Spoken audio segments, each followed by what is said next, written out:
প্রথম জয় পেয়েছি অবশ্যই এটা ভালো লাগার একটাই যে ট্রাই করছি টিম ওয়াইজ, যেহেতু team game cricket, team wise খেলতে পারছি। ব্যাটিং যেমন আমাদের যে ফার্স্ট ওভারে উইকেট ফল করার পর ওসমান, তারপর আমাদের ক্লার্ক যেভাবে ব্যাটিং স্টার্ট করছে, আসলে একটা ভালো টোটাল স্কোর দিছে বিধায় আমরা এই ম্যাচটা উইন করতে পারছি। অ্যাকচুয়ালি এখনও আমার যদি সত্যি কথা বলি যে হ্যাঁ, এখনও ফার্স্ট ম্যাচ হারার পর কিন্তু আমাদের সব টিমে এমনই মনে হয়, যেহেতু উইনিং মুভমেন্ট সবসময় টিমের জন্য বেটার একটা মোমেন্ট ক্রিয়েট করে। সো আজকের ম্যাচ জেতার পর যেহেতু আমরা ম্যাচ জিতছি আজকে, সো নেক্সট ম্যাচ অবশ্যই এই ইউনিটিটা, তারপর টিম এফোর্ট যদি ঠিকঠাক থাকে, ইনশাল্লাহ জেলটাও ঠিক হয়ে যাবে। অ্যাকচুয়ালি ও তো একজন মেন্টর আমাদের টিমে। সো যেহেতু অনেক এক্সপিরিয়েন্স, সবগুলো ফ্র্যাঞ্চাইজি লিগ খেলছে, ওয়ার্ল্ড ক্রিকেটে কিন্তু অনেক দিন ক্রিকেট খেলছে।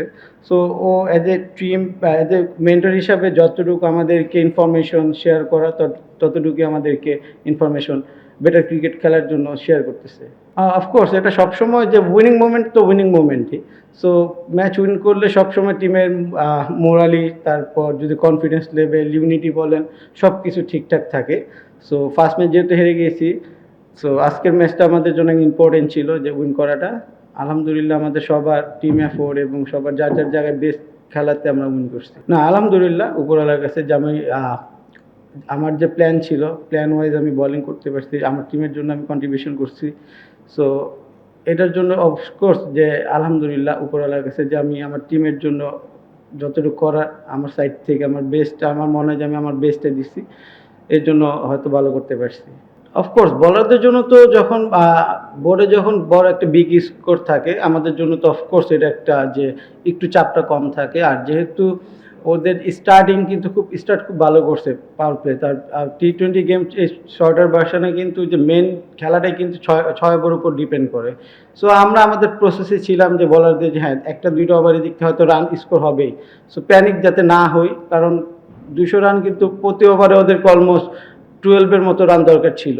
সো এটা এত ইজি না ক্রিকেটে, হয়তো একটা দুইটা ওভারে হয়তো রান হবে, হইতেই পারে। সো আমরা আমাদের মতো জাস্ট কাম ছিলাম যে না হবে, একটা দুইটা ভালো বল হলে উইকেট বেড়ে গেলে ওরা প্রেশারে পড়বে। সো আমাদের সাইড থেকে আমাদের বেস্টটা ট্রাই করছি। ওদের তো একটু ওয়েদার একটু তো এটা ছিলই, আমাদের কষ্ট হচ্ছিল কারণ আমরা ইউজ টু না সত্যি বলতে এরকম ওয়েদারে খেলে। সো তারপরে এজ এ প্রফেশনাল ক্রিকেটার হিসাবে আমাদের তো খেলতেই হবে, যেহেতু এটাতে আমাদের কাজ। যতই ঠান্ডা লাগে তখন এই জিনিসগুলো আর কাজ করে না, তখন ফোকাসটা সবসময় অলওয়েজ বোলিংয়ের প্রতি, যার যার যে ডিপার্টমেন্ট সেটার প্রতি থাকে। না, এরকমটা না, আমার মনে হয় যে ওয়েদারটা কিন্তু দুপুর থেকে এরকম ছিল। এমন হয়তো যে দুপুরে যদি একটু রোদ থাকতো তাহলে একরকম ছিল, রাতে ফগে হয়েছে যে বোলিংয়ের জন্য একটু ডিফিকাল্টি, ডিউ যদি পড়ে তখন বল গ্রিপ করা ডিফিকাল্ট হয়ে যায়। বাট শুরু থেকে কিন্তু এমনই ছিল, সারাদিন হোল ডে এমনই ছিল। এটা ডিপেন্ড করে আপনার যে ডিউটা থাকলে একরকম হয়, ডিউটা না থাকলে আরেক রকম।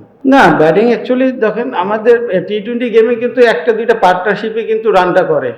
সো যে যখন আমাদের সেট ব্যাটসম্যান আউট হয়ে গেছে, তো তখন এক্সপেকটেশন কিন্তু তখন যদি বেশিও থাকে তখন ওটা পসিবল হয় না, কারণ একটা নতুন ব্যাটসম্যান গিয়ে রান করা এত ইজি না। টি-20 এত শর্টার ভার্সনে এত ইজি হয় না তখন।